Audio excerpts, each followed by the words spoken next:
Now there's still one part that is hard-coded, and that's actually in the function call, where we have to use that quantity ID. There's nothing that's hard-coded in the function as far as the IDs go.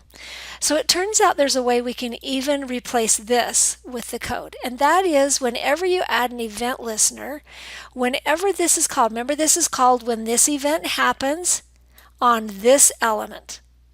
And so whenever this happens, it sends the event, and we can capture that event by adding it as a parameter.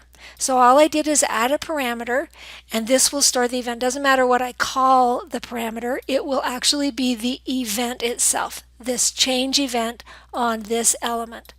And I can figure out what the ID is using that event. I can say event.target, and that gets me to the element. So the event is the event itself. The .target is the element that was called it, right, where the event happens. So it's going to be this element. So it's going to be the target. And then with that target, I can get the ID of that target. So let's see how that works. I refresh it. I haven't changed anything except I got the ID from the event itself. I put a 6 in there. It updates that and updates the total.